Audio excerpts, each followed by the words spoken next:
트럼프 대통령이 이란과 종전 협상이 타결됐다고 밝혔습니다. 네, 이란 전쟁 포성이 106일 만에 완전히 멈추고 후속 협상이 이어질 텐데요. 관련 내용 백승훈 한국외대 중동연구소 전임연구원과 자세히 다뤄보겠습니다. 어서 오십시오. 안녕하십니까.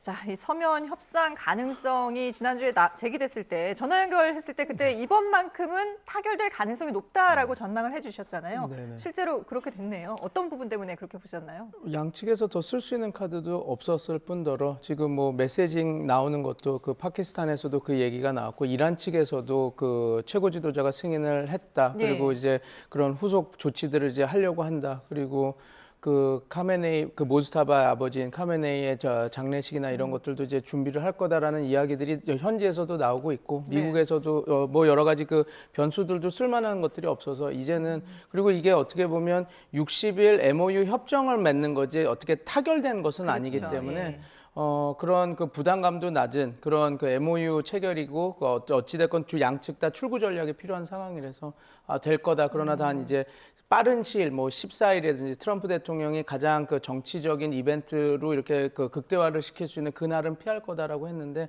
아마 그렇게 해서 19일 정도로 다 이렇게 결정이 난 거 아닌가 그렇게 보고 있습니다. 네, MOU일지라도 어찌됐든 지금 전쟁이 중단되는 거는 맞는 것 같고요. 19일, 말씀해 주신 19일에 스위스 제네바에서 서명식이 열린다고 하더라고요. 네네. 사실 그동안 파키스탄이 상당히 많은 역할을 했었는데 파키스탄이 아니라 스위스에서 하는 이유가 좀 어디에 있을까요? 그 상징성과 실용성 때문에 그렇다고 봅니다. 물론 이제 이번 협상에서 이거 어떻게 제일 큰 공신이라고 한다면 파키스탄 그리고 그 죄송합니다. 카타르가 될 수가 있겠죠. 그러면 지금 어찌됐건 안보와 그런 메시지 관리 측에서는 그 파키스탄이 큰 역할을 했고 그다음에 그 협상 후반기에 와서는 실무적인 부분은 카타르가 담당을 해서 왜냐하면 동결 자산들을 이제 보내는 거나 아니면 그런 자금들에 대해서 어떻게 우리가 송금할 건지 그런 것들은 보통 카타르가 그 축을 맡고 해서 아마 그렇게 되고 있었었는데 지금 이제 이런 거죠. 이제 이번 협상이 MOU로 넘어가서 60일 협상에서 가장 중요한 것은 핵 협상이거든요. 근데 이제 제네바에서 우리가 복귀해 보면 2월 28일 전쟁이 시작되기 전에 3차 이란과 미국이 3차 핵 협상을 제네바에서 다 했고 그리고 계속해서 그 핵 협상 관련해서 하고 있었던 곳이니까 실용적으로도 거기서 협상을 진행하는 것이 더 편했던 그 국면이 있고 또 상징적으로도 어떻게 보면 지금 양측에서 서면 협상을 안 하고 그 전자 서명을 한다 아니면 교차 인증을 하겠다라고 했던 것은 서로 좀 피해갈 수 있는 만약에 이 협상이 무너지게 된다면 서로 이렇게 핑계를 댈 수 있는 것들을 하려고 했는데 중재국가 유럽 그 다른 국가들이 조금 더 어떻게 보면 이게 우리가 제대로 된 협상을 했다라고 하는 그 증빙을 하기를 원했다라는 이야기도 나오고 있습니다. 그러니까 어떻게 보면 상징적으로 양측이 피해갈 수 있는 구멍을 찾는 것이 아니라 우리가 직접 만나서 협상을 했다라고 하는 상징적인 것도 해야 되고 실무적으로도 이번 60일 그 계속되는 협상에서 가장 쟁점이 될 것은 핵 협상이 있기 때문에 그 2월 28일 이 전쟁이 벌어지기 전까지 1년이라는 기간 동안 미국과 이스라엘이 핵 협상을 진행했던 곳이 제네바이기 때문에 여기를 택한 것 아닌가 저는 그렇게 보고 있습니다. 여러 가지 의미에서 이제 스위스를 선택을 했다고 볼 수 있을 텐데 이제 그러면 서명식에 과연 누가 참석하느냐도 상당히 관심이잖아요. 아직 공식적으로 양측에서 입장을 내진 않았지만 벤스 부통령은 트럼프 대통령이 직접 갈 수도 있다라고 얘기를 했고 실제로 이제 G7 참석을 위해서 유럽에 프랑스에 있기 때문에 트럼프 대통령이 뭐 스위스 가는 건 어렵지 않아 보이는데 양쪽에서 어떤 인물들이 참석을 할까요? 저는 이란 측에서는 계속 협상에 임했던 갈리바프와 아락치 외무상이 올 거라고 저는 지금 예상은 하고 있는데 만약에 그 아락치 그리고 갈리바프 그 국회의장이 이란 국회의장이 오게 된다면 어떻게 보면 그 수준이 맞지 않는 급이 맞지 않는 이렇게 되는 거거든요. 왜냐하면 트럼프 대통령은 1인자고 갈리바프는 어떻게 보면 최고 지도자 대통령 그 다음에 있는 3순위 서열 3위거든요. 그래서 이게 급이 맞지가 않아서 과연 그렇게 될 수 있을지도 의문이고 만약에 그러니까 이란 측에서도 그런 것들을 원하지 않을 거라고 저는 봅니다. 왜냐하면 트럼프 대통령은 당연히 거기서 사인을 하려고 오면 이것은 자기의 외교적 성과고 내가 승리했다라는 것들을 이렇게 정치적으로 보여주려고 할 텐데 이란은 그걸 원치 않을 것이거든요. 그리고 저도 미국 입장에서도 좀 리스크가 있는 위험이 있다라고 봅니다. 왜냐하면 지금 이스라엘은 이번 협상에 대해서 극렬히 반대하고 있거든요. 그런데 이란과 같이 악수를 하고 서로 이렇게 대면하는 장면을 보면 지금 또 이번 그 협상에 다 외부 변수로 작용할 수 있는 게 이스라엘인데 이스라엘을 또 괜시리 자극하는 상황이 될 수 있거든요. 예. 자, 저희가 이제 미국과 이란의 양해각서 이제 체결 관련 이야기를 좀 나누고 있었는데 그 양해각서 내용에 대해서도 좀 얘기를 해보자면 네.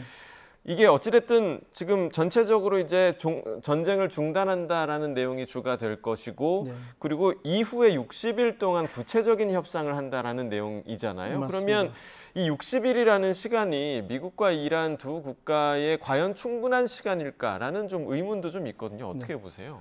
절대로 충분한 시간이 아니죠. 그래서 아마 저는 이 협상 국면에서 그 스몰 딜들, 조그맣게 딜을 할 수 있는 것들을 하면서 계속 협상이 늘어질 거라고 저는 예. 보고 있습니다. 그러나 이제 어찌됐건 그래도 이게 출구 전략, 그래서 협상하는 국면으로 들어온 국면이 되기 때문에 이게 또다시 확전이나 이렇게 불똥이 이렇게 전선으로 넓혀지는 것보다는 이제 어떻게든 어떻게 보면 합의를 이루는 그 방향으로 흘러갈 것으로 저는 그렇게 보고 있습니다. 예.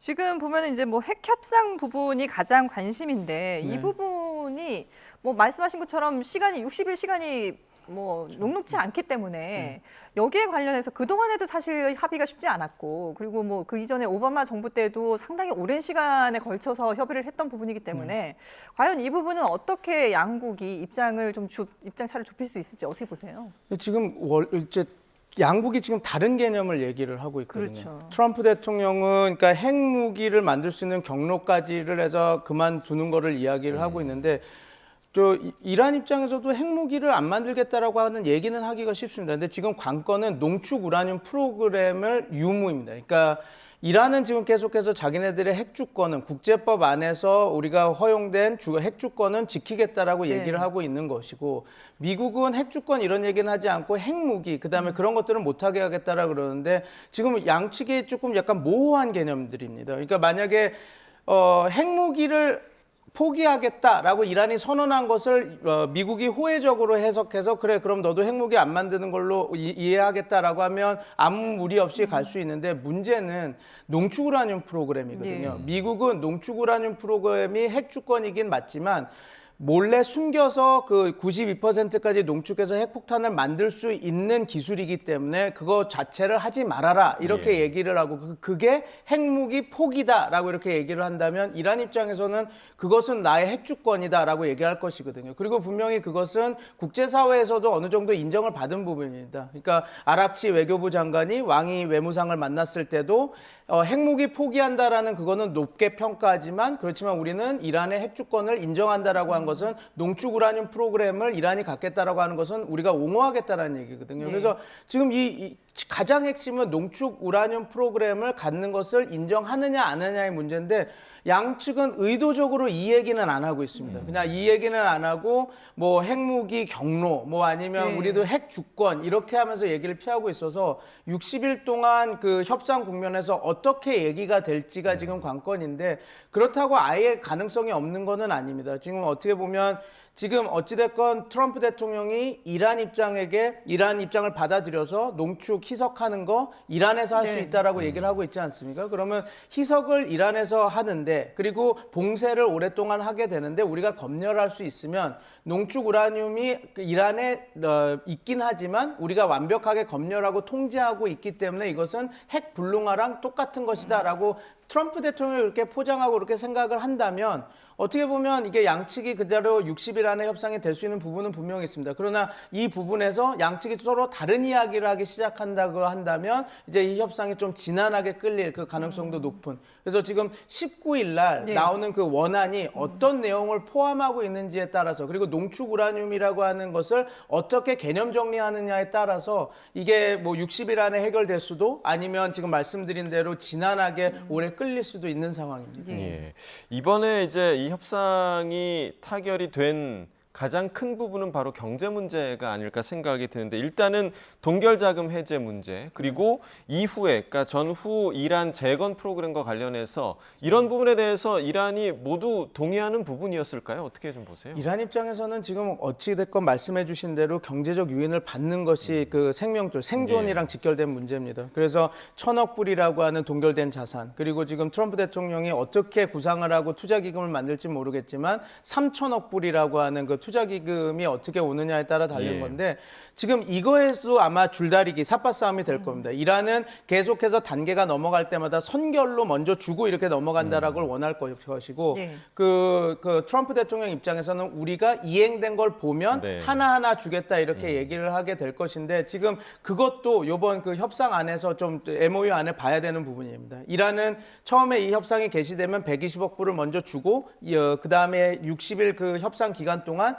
다시 120불을 추가해서 우리나라 돈으로 한 37조 정도 되는 돈을 우리에게 돌려달라 이렇게 얘기를 하고 있는데 미국 입장에서는 우리가 실제적인 이행 조치를 보면 하나하나씩 하고 있어서 이것도 아마 그 60일 협상 국면에서 좀 이렇게 불꽃이 튈 그런 그 변수다 저는 그렇게 보고 있습니다. 예, 여전히 양국이 좀 예민하게 또 아주 팽팽하게 맞설 만한 그런 점들이 많이 남아있다라는 생각이 듭니다. 관련 내용 백승훈 한국외대 중동연구소 전임연구원과 함께 분석해봤습니다. 잘 들었습니다. 감사합니다. 맞습니다.